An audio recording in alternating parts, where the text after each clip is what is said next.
Audiolibros con texto presenta a Lady Molly de Scotland Yard de Emma Orsi en El misterio del castillo de Fordwich. Mary Granard, la asistente y leal amiga de Lady Molly, relata las historias desde su propia perspectiva. En este episodio, ambas se enfrentan a un caso de asesinato en un castillo inglés. Sin duda, el misterio del castillo de Fordwich era un caso que requería, más que ningún otro, tacto femenino, intuición y todas esas cualidades de las que mi querida señora poseía más de lo habitual. A excepción del señor McKinley, el abogado, y del joven Jack Abbott, solo había mujeres relacionadas con el caso. Si han estudiado ustedes algo sobre la guía Debrett, sabrán también como yo que este linaje es uno de los más antiguos en Inglaterra, que data de hace unos 600 años y que la actual Lady Abbott es baronesa por derecho propio. Si han leído con atención ese mismo interesante volumen, habrán descubierto también que el difunto Lord Abbott tuvo dos hijas, la mayor Clementina Cecilia, la actual baronesa que le sucedió, y la otra Margaret, que se casó en 1884 con Jean Laurent Duplessis, un francés a quien la guía Debrett describe vagamente como de Pondicherry, India, y de quien tuvo dos hijas, Henriette Marie, heredera ahora de la antigua baronía de Abbott de Fordwich, y Juana, nacida 2 años después. Parece que este matrimonio de la honorable Margaret Abbott con el joven y apuesto oficial de la Legión extranjera tenía algo de misterioso o romántico. El viejo Lord Abbott era entonces embajador británico en París y parece que puso serias objeciones a la unión, pero la señorita Margaret, desatendiendo abiertamente el disgusto de su padre y tirando la prudencia por la borda, se escapó de casa un buen día con el capitán Duplessis y desde Pondicherry, en India, escribió una escueta carta a sus parientes contándoles su matrimonio con el hombre que más amaba en todo el mundo. El viejo Lord Abbott nunca superó la obstinación de su hija. Había sido su favorita, al parecer, y su matrimonio secreto y su engaño prácticamente le rompieron el corazón. Sin embargo, fue bueno con ella hasta el final, y cuando nació la primera niña y la joven pareja parecía encontrarse en una situación difícil, les dio una pensión hasta el día de la muerte de su hija, que, desgraciadamente, ocurrió 3 años después de su fuga, al nacer su segundo hijo. A la muerte de su padre, la honorable Clementina Cecilia adquirió el título y la fortuna. Sin matrimonio y sin descendencia, pareció considerar que era su deber interesarse por la hija mayor de su difunta hermana, quien entonces era la heredera de la baronía de Abbott. Así fue como la señorita Henriette Marie Duplessis vino, con el consentimiento de su padre, a vivir con su tía en el castillo de Fordwich. Debrett les dirá, además, que en 1901 asumió el apellido Abbott en lugar del suyo propio por licencia real. En su defecto, el título y el patrimonio recaerían en primer lugar en su hermana Juana y posteriormente en un primo bastante lejano, el capitán John Abbott, en la actualidad un joven oficial de la Guardia.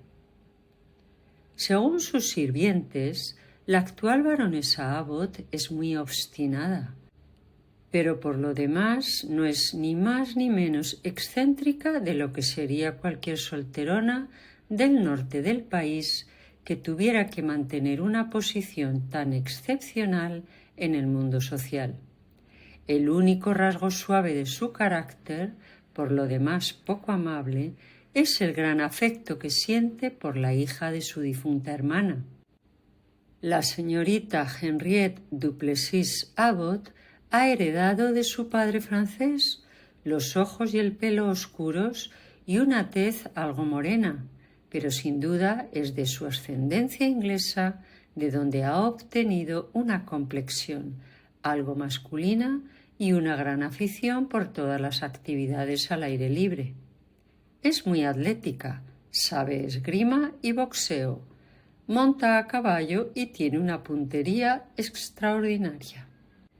El primer indicio de problemas en aquel magnífico hogar coincidió con la llegada a Fordwich de una joven visitante muy guapa, que iba acompañada de su criada, una mujer mestiza y de temperamento un tanto hosco, pero evidentemente de una devoción absoluta hacia su joven ama.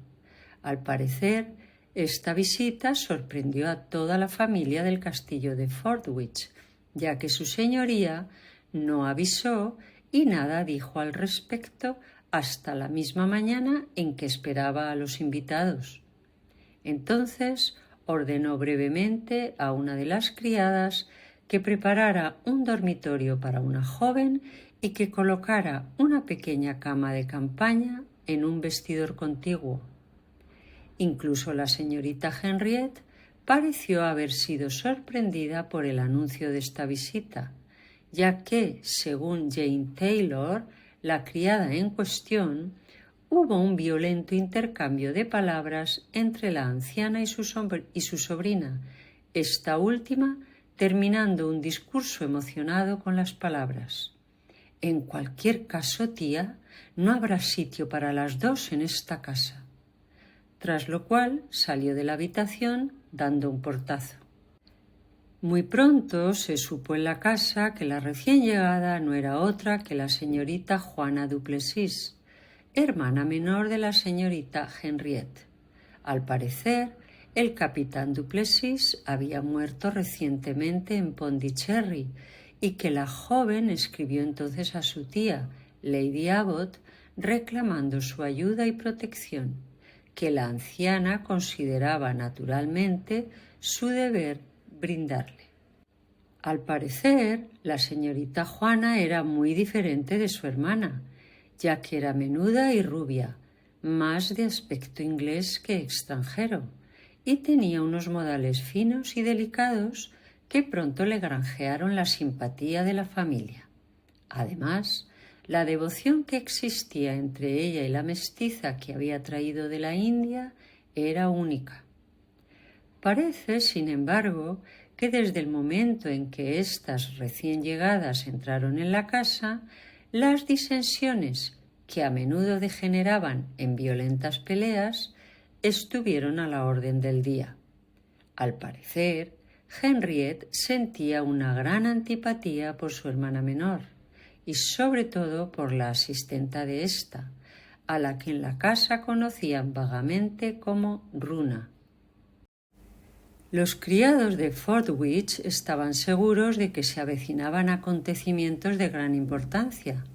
Durante la cena, el mayordomo y los lacayos oyeron fragmentos de conversación que sonaban ominosos. Se hablaba de abogados, de pruebas, de certificados de matrimonio y de nacimiento, rápidamente silenciados cuando los criados se encontraban cerca. Su señoría parecía terriblemente ansiosa y preocupada, y ella y la señorita Henriette pasaban largas horas encerradas juntas en un pequeño tocador, de donde procedían sonidos de llanto desgarrador por parte de su señoría y palabras airadas y violentas por parte de la señorita Henriette. El señor McKinley, eminente abogado londinense, bajó 2 o 3 veces a Fordwich y mantuvo largas conversaciones con la señora, después de las cuales ésta tenía los ojos hinchados y enrojecidos. En la casa resultaba más que extraño que Runa, la sirvienta india, estuviera casi invariablemente presente en estas entrevistas entre el señor McKinley, su señoría y la señorita Juana. Por lo demás, la mujer se mantenía distante, hablaba muy poco, apenas hacía caso de nadie, salvo de su señoría y de su joven ama, y los arrebatos de mal genio de la señorita Henriette parecían dejarla bastante impasible.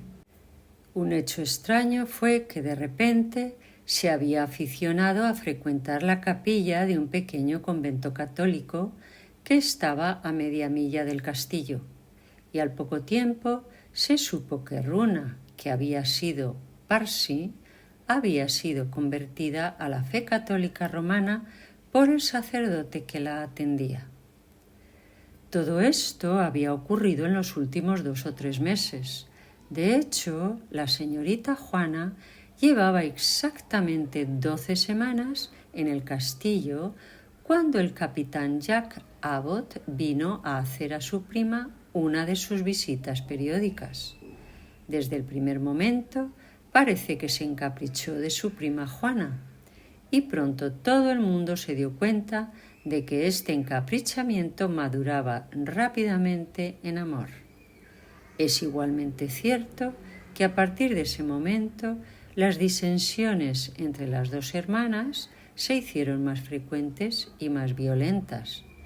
La opinión generalmente aceptada es que la señorita Henriette estaba celosa de Juana, mientras que la propia señora Abbott, por alguna razón inexplicable, parecía haber visto esta relación amorosa con marcado desagrado.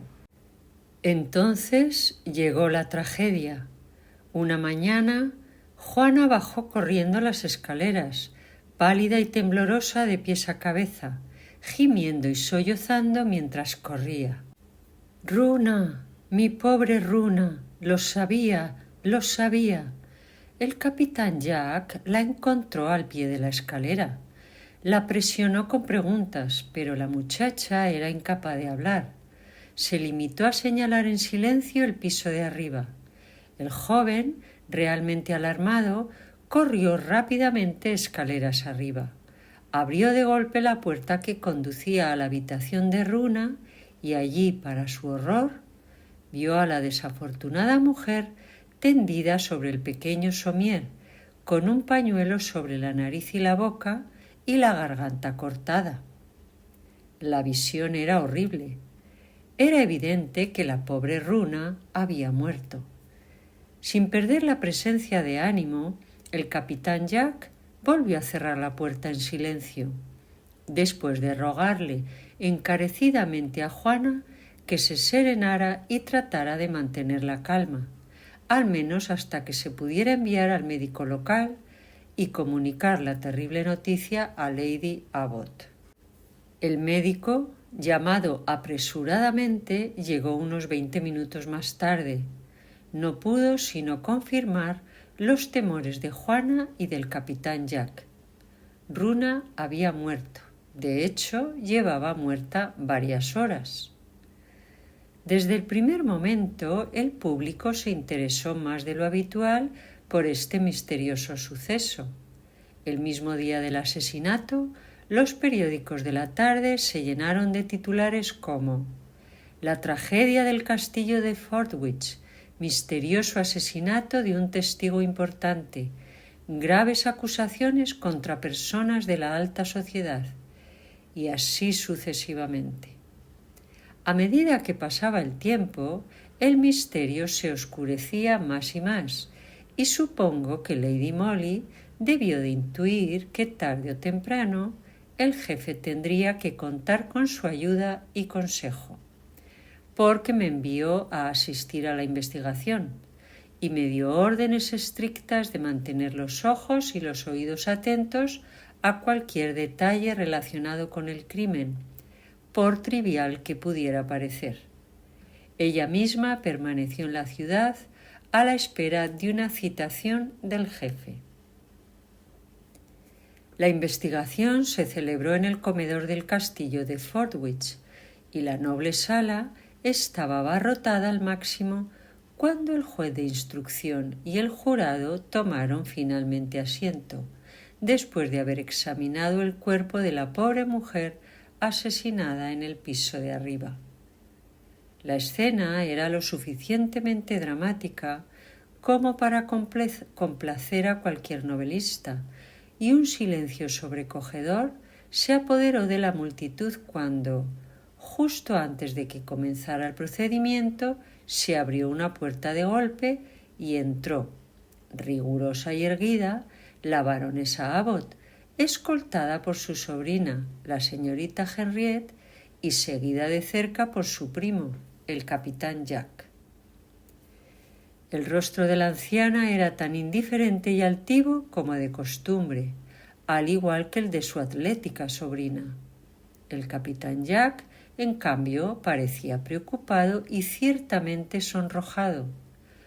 Todos observaron que nada más entrar en la habitación, sus ojos buscaron una figura pequeña y oscura que permanecía sentada, silenciosa e inmóvil, junto a la corpulenta figura del gran abogado, el señor Hubbard McKinley. Se trataba de la señorita Juana Duplessis, vestida con una sencilla bata negra y su joven rostro pálido e inundado de lágrimas. El doctor Walker, el médico local, fue por supuesto el primer testigo requerido. Su testimonio fue puramente médico. Declaró haber examinado el cadáver y que había encontrado restos de cloroformo en las fosas nasales de la mujer, administrado probablemente mientras dormía, y que posteriormente le habían cortado la garganta con un cuchillo afilado. La muerte debió de ser instantánea, ya que no había indicios de lucha por parte de la víctima. En respuesta a una pregunta del forense, el médico dijo que no se requeriría gran fuerza o violencia para el terrible hecho, ya que la víctima estaba innegablemente inconsciente cuando se produjo la fatal agresión. Al mismo tiempo, argumentó una frialdad y determinación inusuales. Se mostraron el pañuelo con el cloroformo y el cuchillo.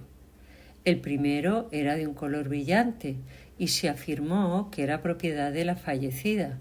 El segundo era un cuchillo de caza extranjero, pasado de moda, que formaba parte de una panoplia de armas pequeñas y de otro tipo que adornaban un rincón del vestíbulo.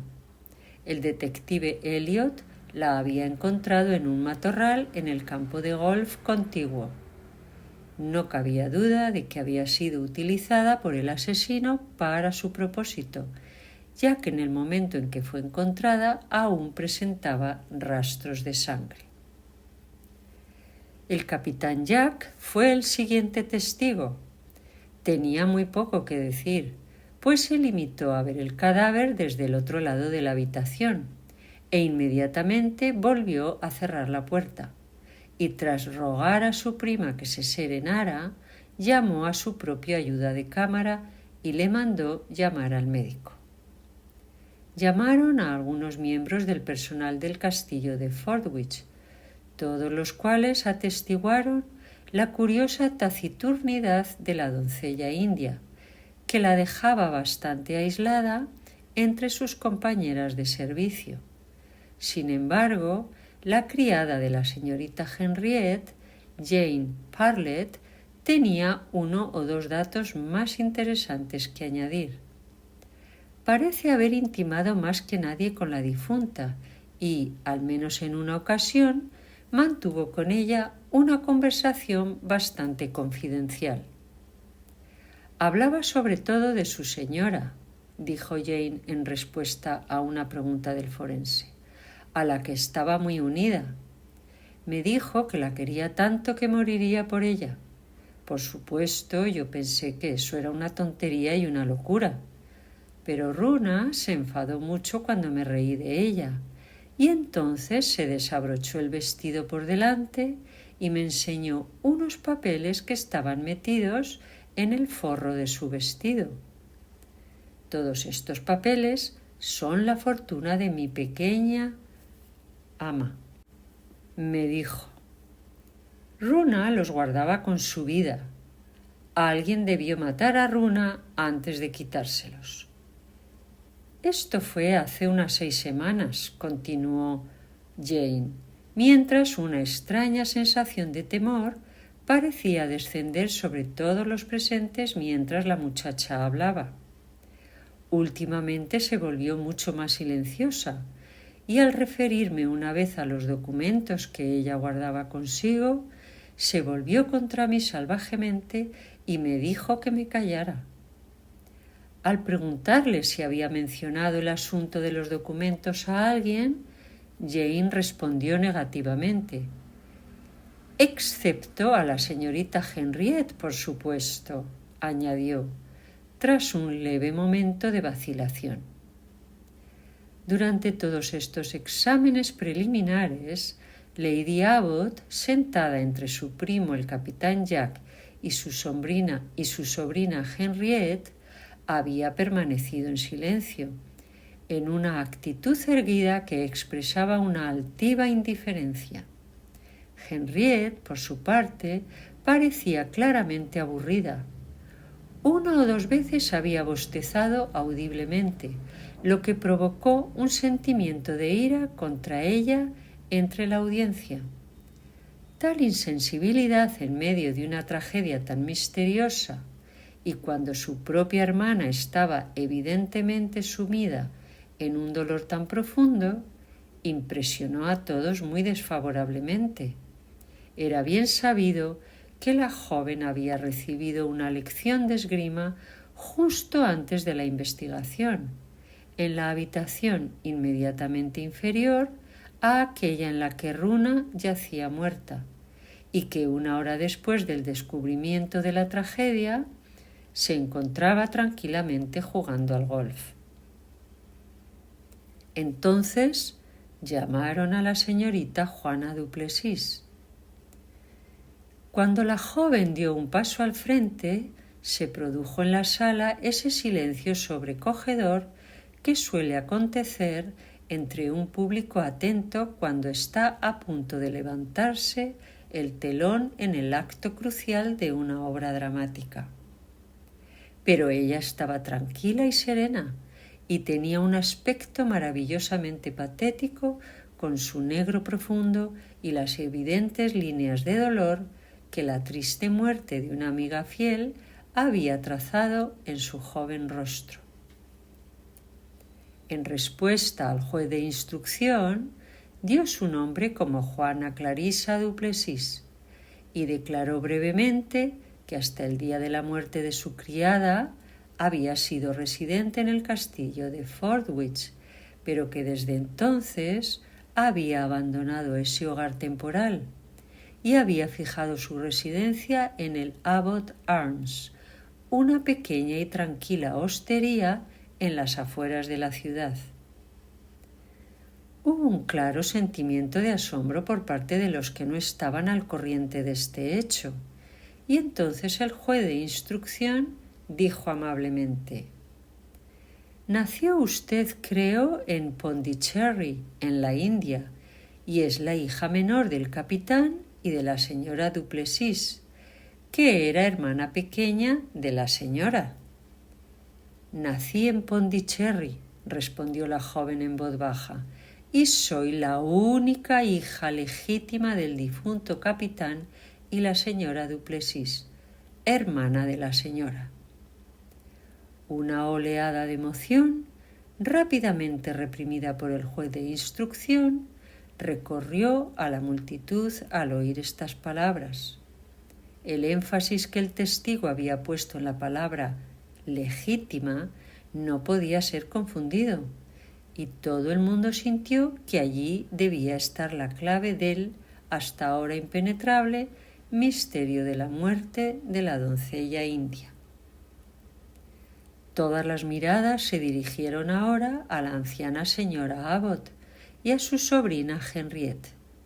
Pero las dos damas mantenían juntas una conversación entre susurros y al parecer habían dejado de interesarse por el procedimiento. «La difunta era su doncella de confianza, ¿verdad?», preguntó el juez de instrucción, tras una ligera pausa. «Sí». «¿Vino a Inglaterra con usted hace poco?». «Sí». «Tuvo que acompañarme para ayudarme a hacer valer mi derecho a ser la única hija legítima de mi difunta madre y, por tanto, heredera de la baronía de Abbot». Su voz había temblado un poco al decir esto, pero ahora, mientras en la sala reinaba un silencio sin aliento, pareció hacer un visible esfuerzo por controlarse y, respondiendo a la pregunta del juez de instrucción, dio un relato claro y satisfactorio de su terrible descubrimiento de la muerte de su fiel sirviente. Su declaración había durado un cuarto de hora más o menos, cuando de repente el forense le hizo una pregunta trascendental. ¿Sabía algo de los documentos que la difunta llevaba consigo a los que ya se ha hecho referencia? Sí, respondió en voz baja. Eran las pruebas relativas a mi reclamación. Mi padre, el capitán Duplessis, había contraído en su juventud, antes de conocer a mi madre, una unión secreta con una mestiza que era hermana de Runa. Cansado de ella porque no le daba hijos, decidió repudiarla, aunque la legalidad del matrimonio nunca se puso en duda. Después contrajo matrimonio con mi madre y después del nacimiento de mi hermana Henriette, aconteció que su primera esposa murió. Creo que a mi padre le habían hecho creer que ella había muerto unos 2 años antes. Sin duda se sintió conmocionado cuando se dio cuenta del grave daño que le había hecho a nuestra madre. Para tratar de arreglar la situación, él y ella se casaron de nuevo y mi padre pagó mucho dinero a los parientes de Runa para que silenciaran el asunto. Menos de un año después de este segundo y único matrimonio legal, nací yo y mi madre murió. Entonces, esos documentos de los que se ha hablado, ¿en qué consistían? Eran las actas matrimoniales de la primera esposa de mi padre y 2 declaraciones juradas sobre su muerte 2 meses después del nacimiento de mi hermana Henriette. Una del doctor Renaud, que era entonces un médico muy conocido en Pondicherry, y la otra de la propia Runa, que había tenido en sus brazos a su hermana moribunda. El doctor Renaud ha muerto y ahora Runa ha sido asesinada y todas las pruebas se han ido con ella. Su voz se quebró en una pasión de sollozos que, con manifiesto autocontrol, reprimió rápidamente. En aquel tribunal atestado de gente se podía haber oído caer un alfiler. Tan grande era la tensión de intensa excitación y atención. ¿Por qué estaban en poder de su doncella esos documentos?, preguntó el juez de instrucción. Yo no me atreví a llevar los papeles conmigo, dijo la testigo, mientras una curiosa expresión de terror se dibujaba en su joven rostro al mirar a su tía y a su hermana. Runa no quería desprenderse de ellos. Los llevaba en el forro de su vestido y por la noche estaban todos bajo su almohada. Después de su muerte y cuando el doctor Walker se hubo marchado, pensé que era mi deber tomar posesión de los papeles que para mí significaban todo mi futuro y que deseaba entonces poner a cargo del señor McKinley. Pero, aunque registré cuidadosamente la cama y toda la ropa junto a mi pobre Runa, no los encontré. Habían desaparecido. No intentaré describirles la sensación causada por la declaración de esta testigo.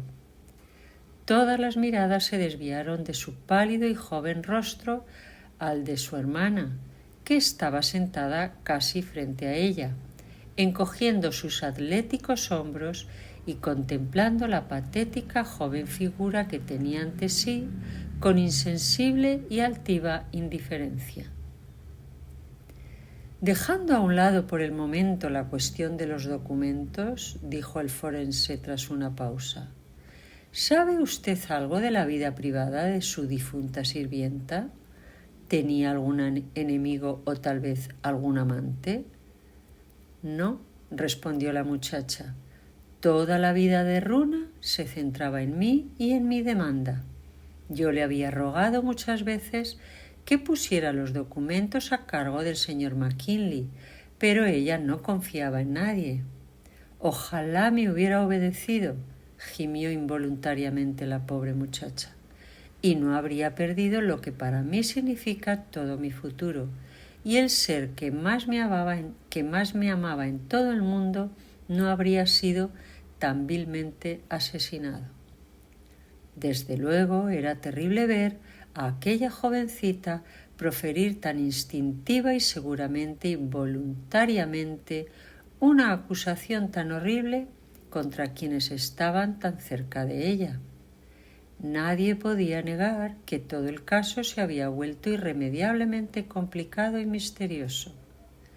Pueden imaginarse la imagen mental que se formó en la mente de todos los presentes por la historia de esta muchacha que había venido a Inglaterra para hacer valer su reclamación que consideraba justa y que, de un solo golpe, vio cómo esa reclamación se volvía prácticamente imposible de probar por el vil asesinato de su principal testigo. Que la reclamación estaba seriamente en peligro por la muerte de Runa y la desaparición de los papeles quedó muy claro. Eso sí, a través de las declaraciones del señor McKinley, el abogado. No podía decir mucho, por supuesto, y sus declaraciones nunca podrían haber sido tomadas como una prueba real, porque Runa y Juana nunca habían confiado plenamente en él y nunca habían puesto realmente las pruebas de la reclamación en sus manos. Ciertamente había visto el certificado de matrimonio de la primera esposa del capitán du Plessis, y una copia del mismo, como él muy bien dijo, podía obtenerse fácilmente.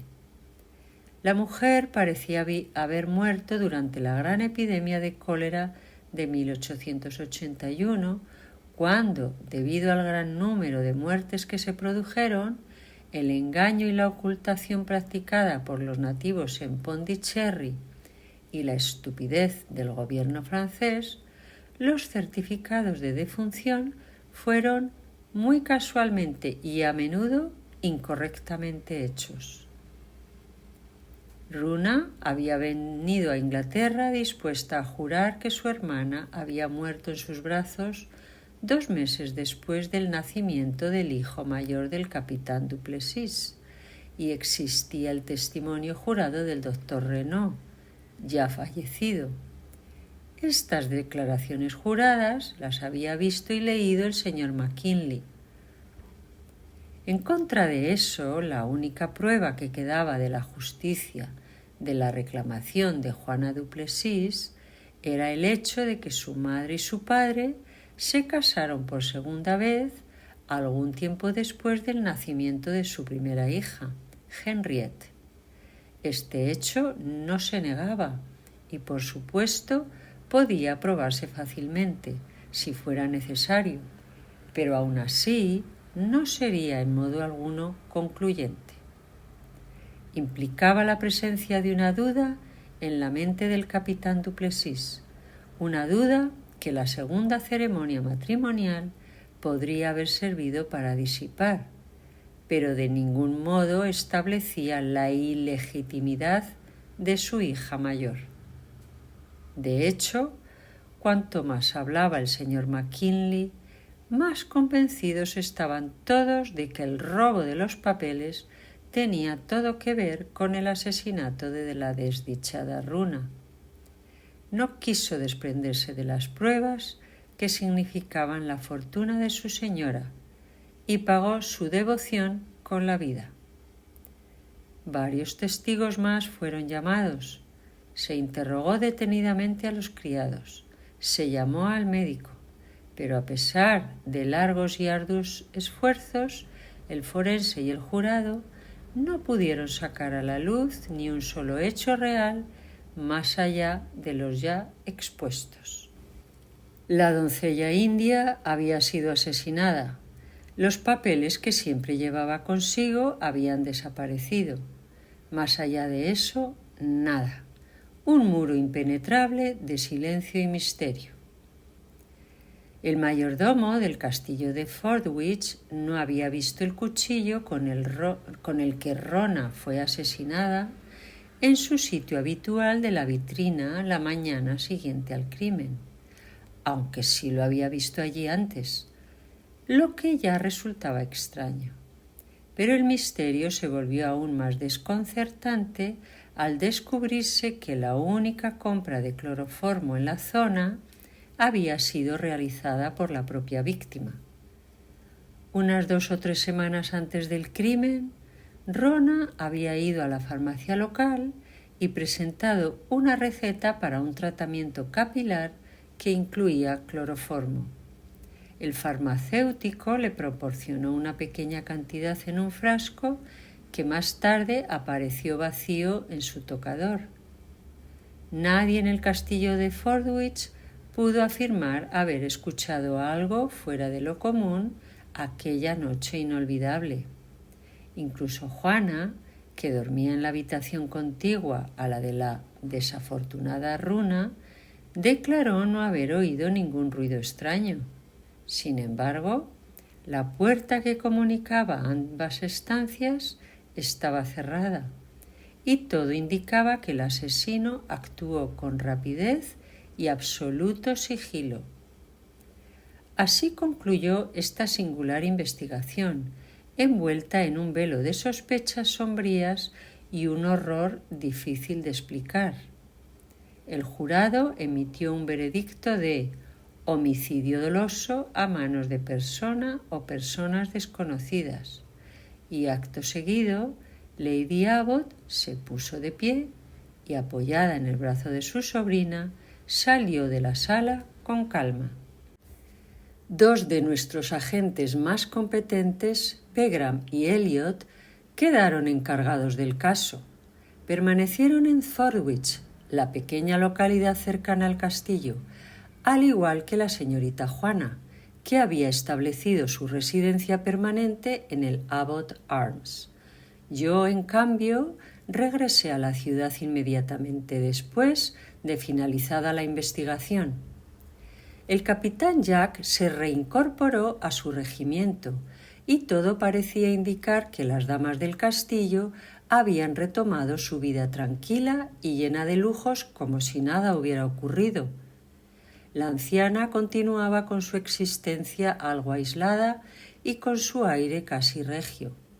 La señorita Henriette, por su parte, dedicaba su tiempo a la esgrima, el boxeo, el hockey y el golf.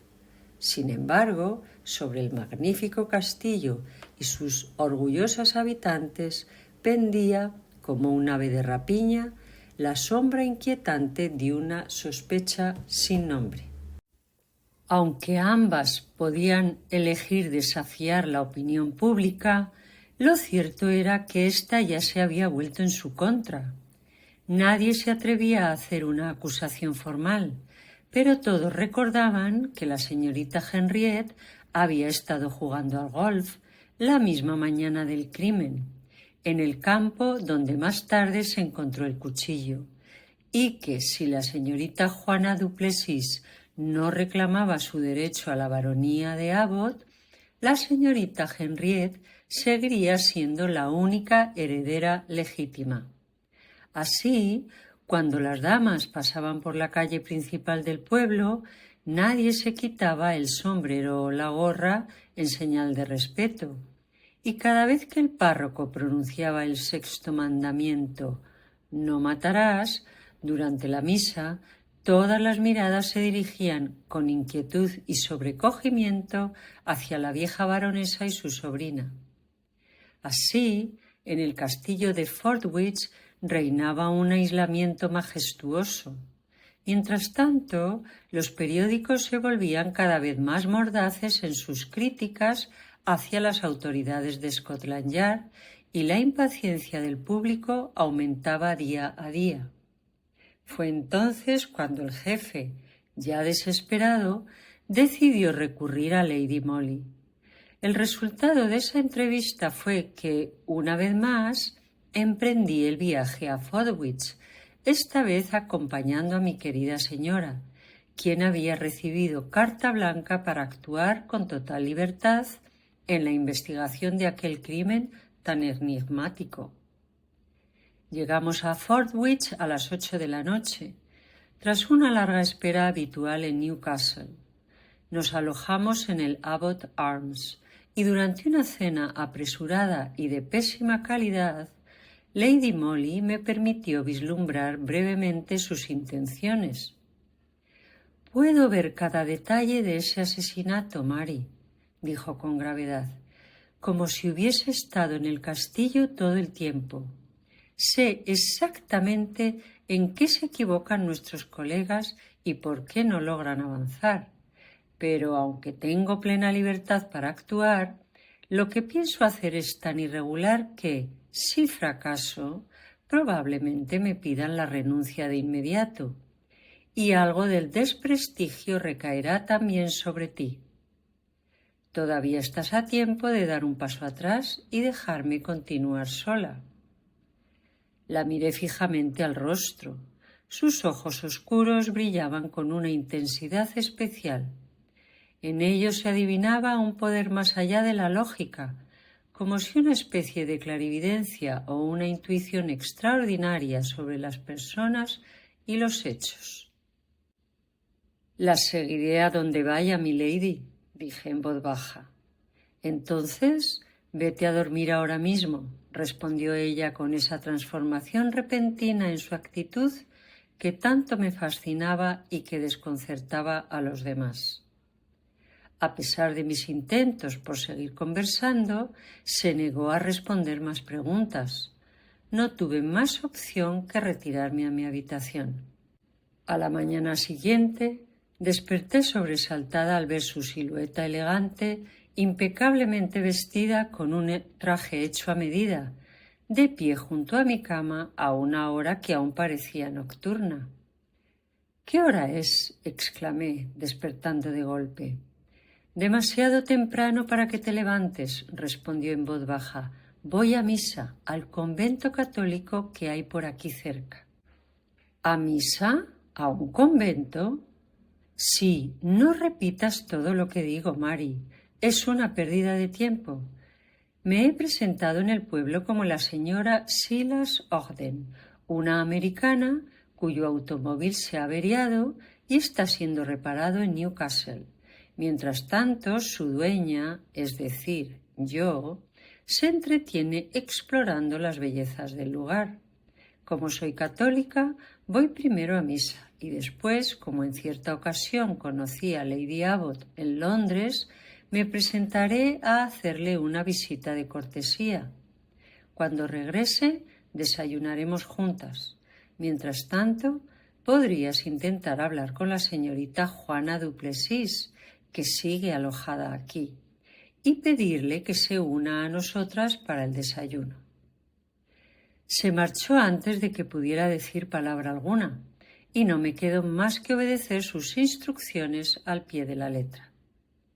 Una hora más tarde vi a la señorita Juana Duplessis paseando por el jardín del hotel. No fue difícil pasar el tiempo con la joven, que parecía animarse al tener a alguien con quien hablar. Hablamos del tiempo y cosas por el estilo, y yo evité constantemente el tema de la tragedia del castillo de Fordwich, hasta el regreso de Lady Molly a eso de las 10. Volvió con el mismo aspecto elegante y sereno que cuando había salido 3 horas antes. Solo yo, que la conocía tan bien, noté el brillo del triunfo en sus ojos y supe que, desde luego, había fracasado. Iba acompañada de Pegram, que se apartó inmediatamente de su lado y entró directamente en el hotel, mientras que ella se unió a nosotras en el jardín. Tras unas elegantes palabras de cortesía, se presentó a la señorita Juana Duplessis y le pidió que se reuniera con nosotros en la sala de café del piso de arriba. La sala estaba vacía y nos sentamos a la mesa, yo temblando de emoción y a la espera de acontecimientos. A través de la ventana abierta vi a Elliot caminando rápidamente por la calle del pueblo. Enseguida se marchó la camarera y como yo estaba demasiado intranquila para comer o hablar, Lady Molly mantuvo una conversación con la señorita Juana, preguntándole por su vida en la India y por su padre, el capitán Duplessis. Juana admitió que siempre había sido la favorita de su padre. Nunca le gustó Henriette, explicó. Lady Molly le preguntó cuándo había conocido a Runa. Vino a casa cuando murió mi madre, respondió Juana, y se hizo cargo de mí cuando era un bebé. En Pondicherry nadie había considerado extraño que llegara como sirvienta a la casa de un oficial donde su propia hermana había reinado como ama. Pondicherry es un asentamiento francés, y allí los modales y costumbres suelen ser muy peculiares. Me atreví a preguntarle cuáles eran sus planes futuros. Bueno, dijo con gran tristeza, no puedo hacer nada mientras viva mi tía. No puedo obligarla a que me deje vivir en Fordwich ni a que me reconozca como su heredera. Después de su muerte, si mi hermana asume el título y la fortuna de Abbot, añadió, mientras de pronto una extraña mirada de venganza, casi de odio y crueldad, empañaba la expresión infantil de su rostro. Entonces reviviré la historia de la tragedia de la muerte de Runa y espero que la opinión pública... Hizo una pausa en su discurso y yo, que había estado mirando por la ventana, volví los ojos hacia ella. Estaba muy pálida, mirando fijamente hacia adelante. Sus manos dejaron caer el cuchillo y el tenedor que sostenía. Entonces vi que Pegram había entrado en la habitación, que se había acercado a la mesa y había puesto un paquete de papeles en la mano de Lady Molly. Lo vi todo como en un relámpago. Se oyó un fuerte grito de desesperación, como el de un animal acorralado, un grito estridente, seguido de un profundo «No, no lo hagas» de Pegram. Y antes de que nadie pudiera impedírselo, la grácil y joven figura de Juana se perfiló durante un breve instante junto a la ventana abierta.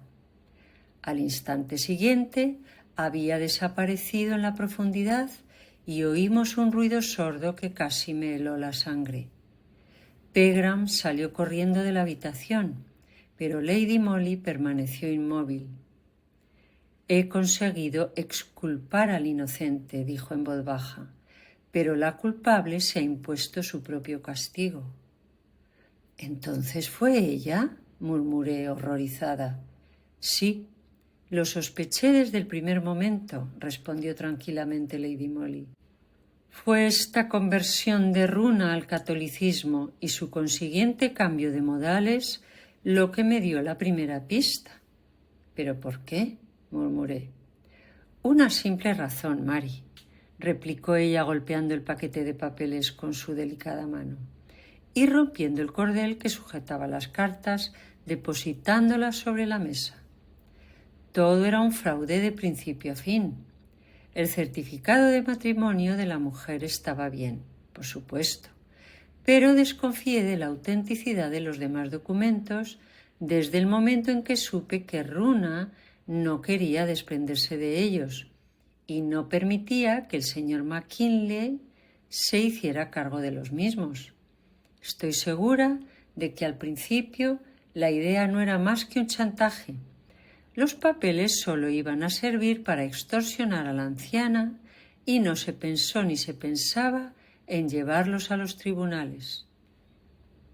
La parte de Runa era, por supuesto, lo importante en todo el caso, ya que estaba aquí dispuesta a jurar la fecha real de la muerte de la primera Madame Duplessis.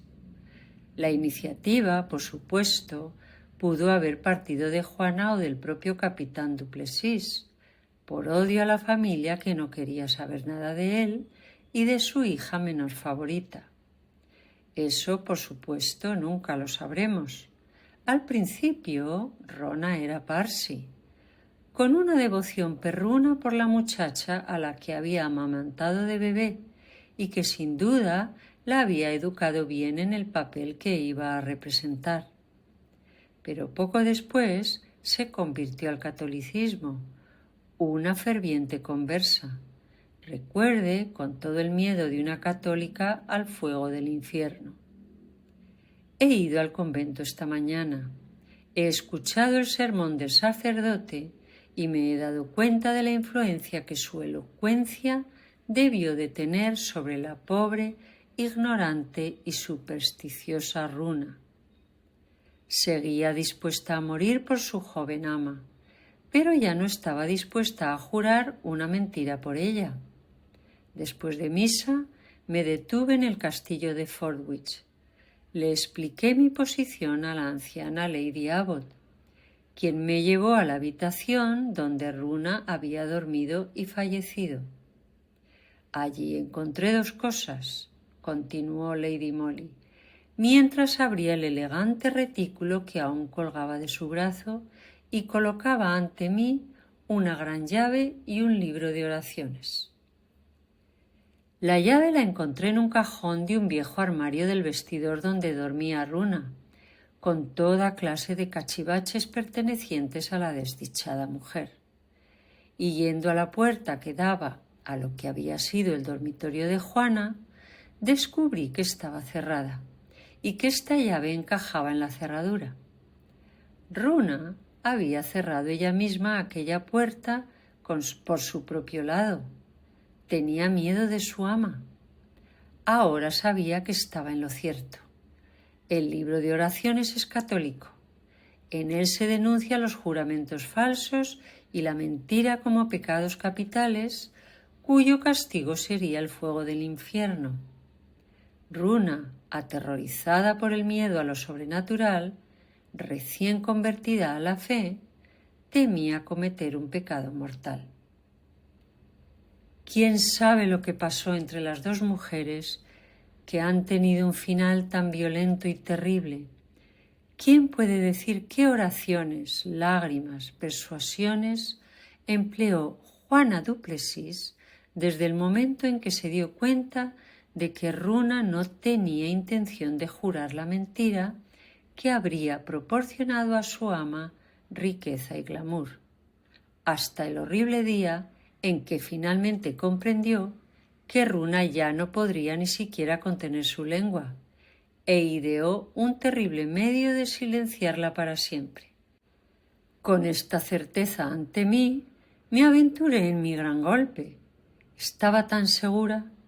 Dejé que Juana hablara aquí mientras enviaba a Pegram a su habitación con órdenes de abrir su bolso y de su maletín.